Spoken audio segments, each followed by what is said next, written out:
Well, we have a body in our mind mapped in the brain, and we have a mind in our body. And Descartes kind of separated the two.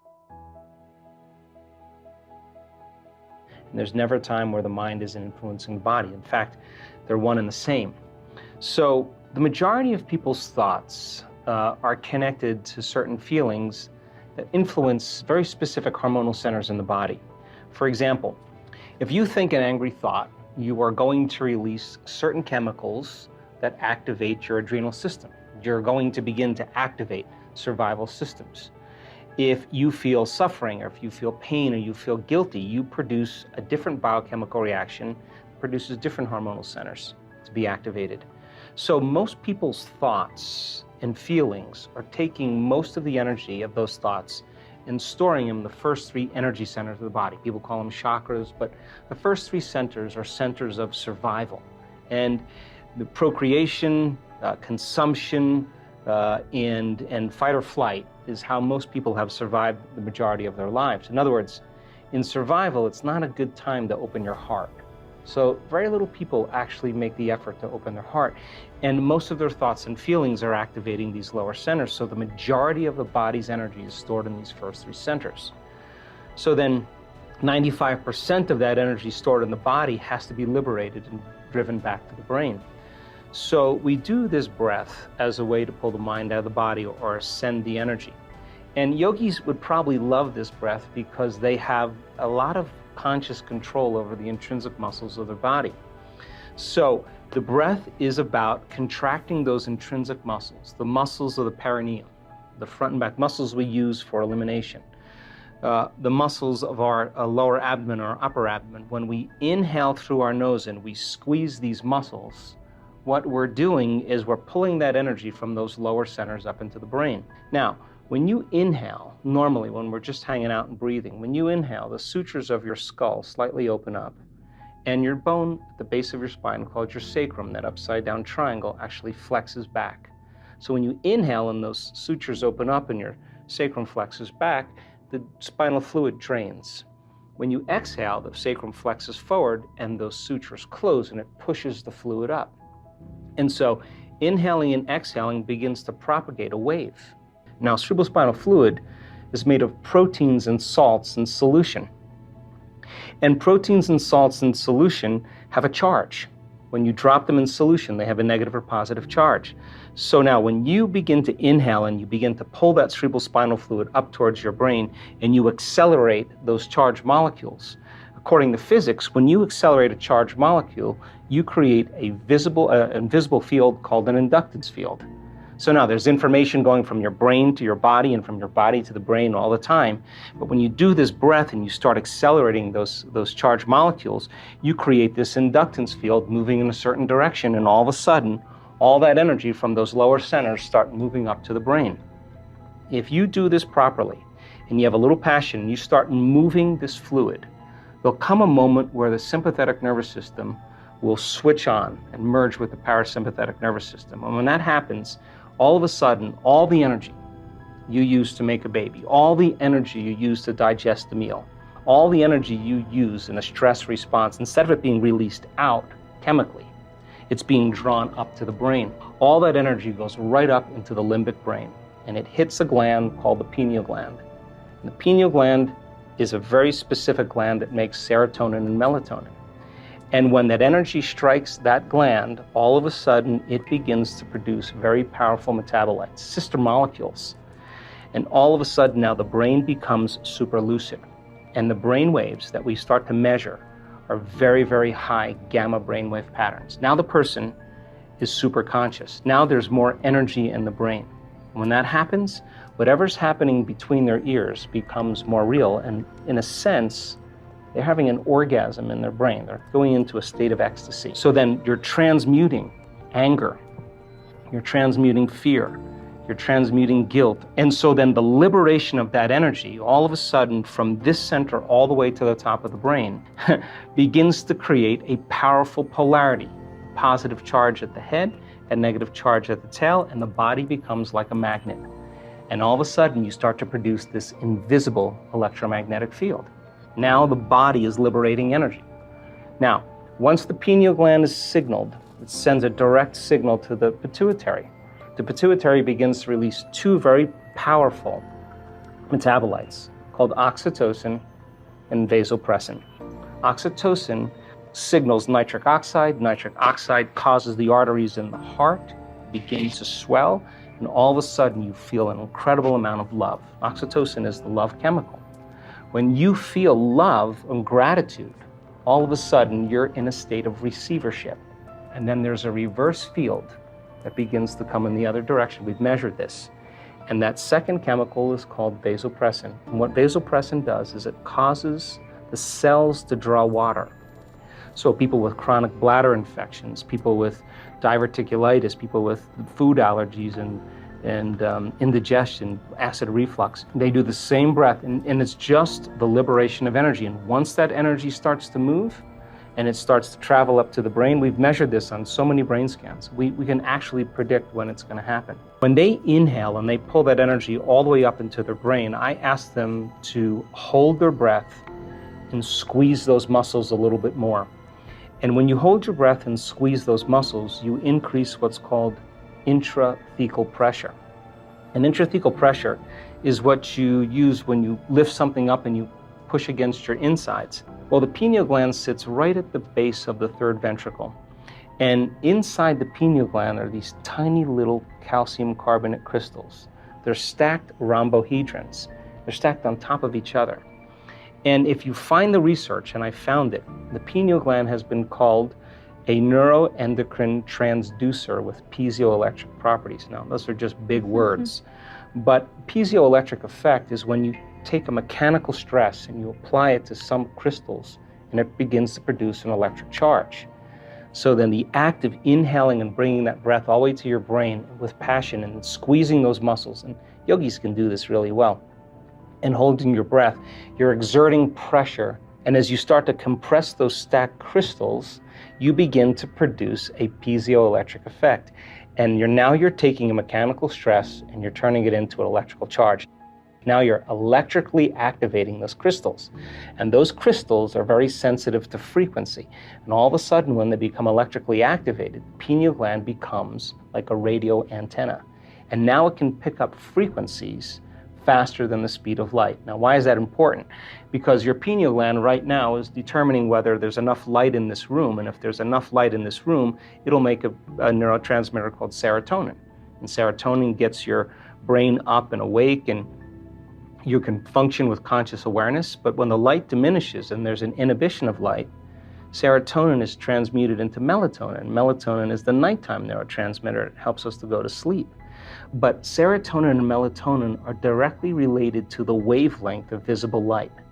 So then we're producing certain rhythms and chemicals in our normal waking day based on our environment.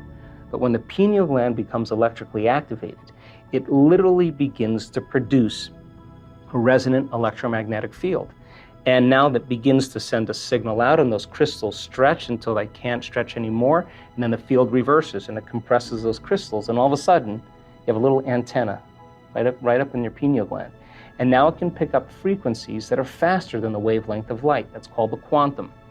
And all of a sudden now it will pick up a frequency and transduce. And a transducer is like a television. It takes a frequency and turns it into a picture. And all of a sudden the person has an inner vision. And that inner vision is more real than the world we're sitting in right now. And melatonin then starts to turn into some very powerful chemicals. One of them, or two of them, are the most powerful antioxidants known to man. Anti-cancer, anti-aging, anti-heart disease, anti-stroke, anti-neurodegenerative, anti-inflammatory. Another chemical is the same chemical found in hibernating animal. No appetite, no preoccupation with the outer world. The inner world starts to become more real.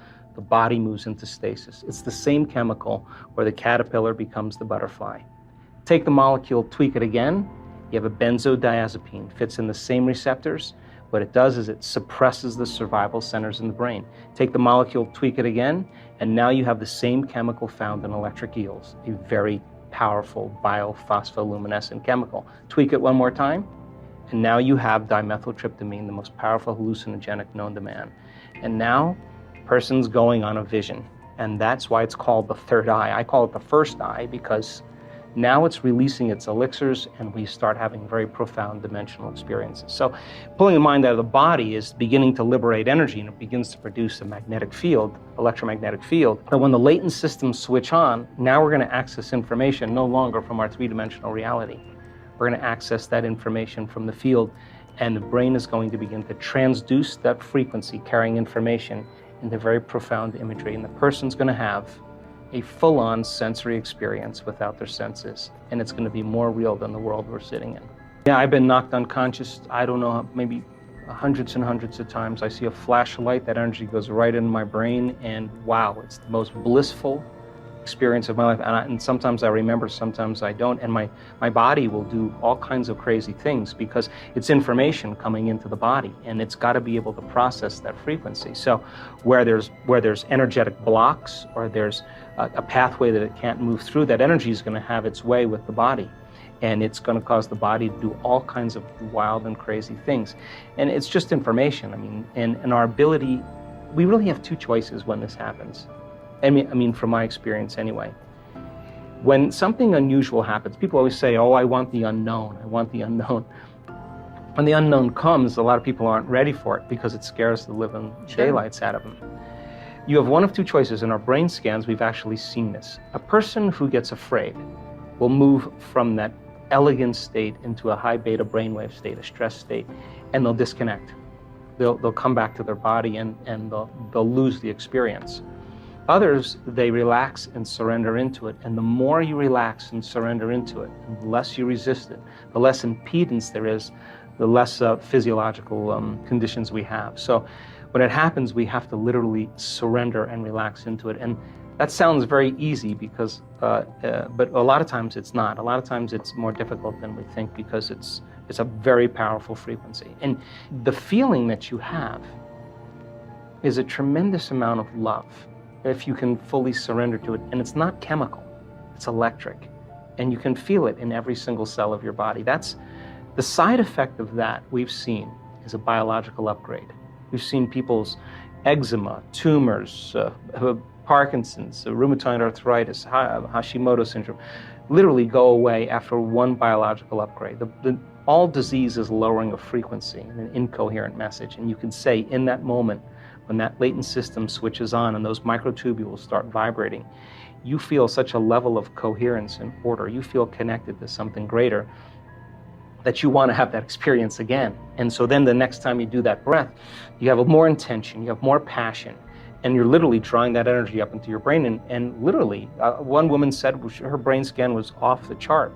She said, another one of these and I don't need a husband. I mean, she had so much energy in her brain. It was a full-on ecstatic experience.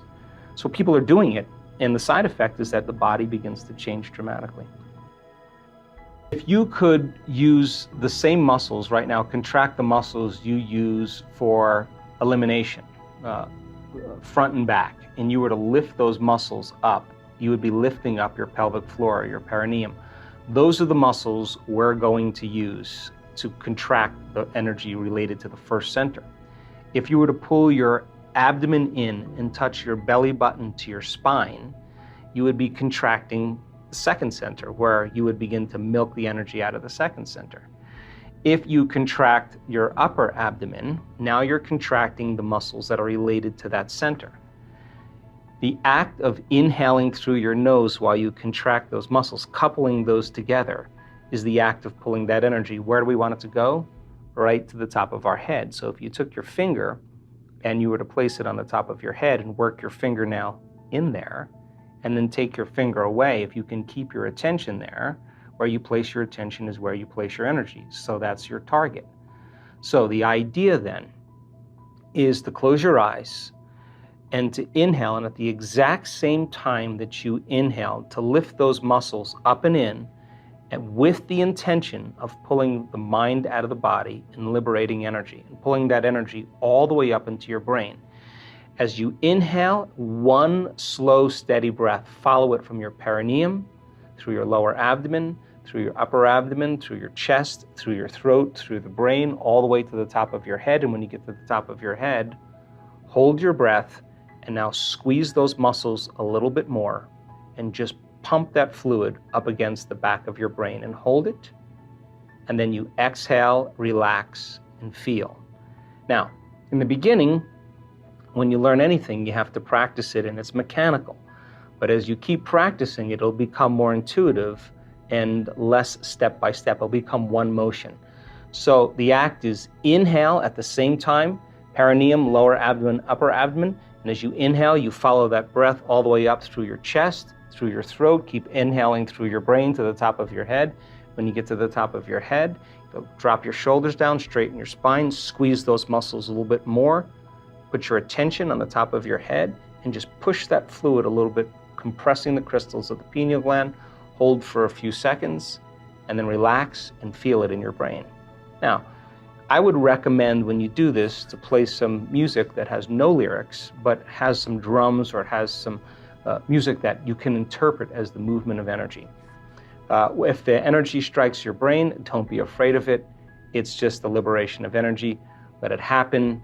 Take a moment, keep your eyes closed, and do it again. I would recommend 5 minutes in the beginning and work your way up to 10. Usually people who do it properly have a very significant amount of energy in their brain. We now know that this breath creates more brain coherence. It increases the amount of energy in the brain. It activates the autonomic nervous system, and our brain scans show that it stimulates the pineal gland. And those are all the important things to have a mystical experience.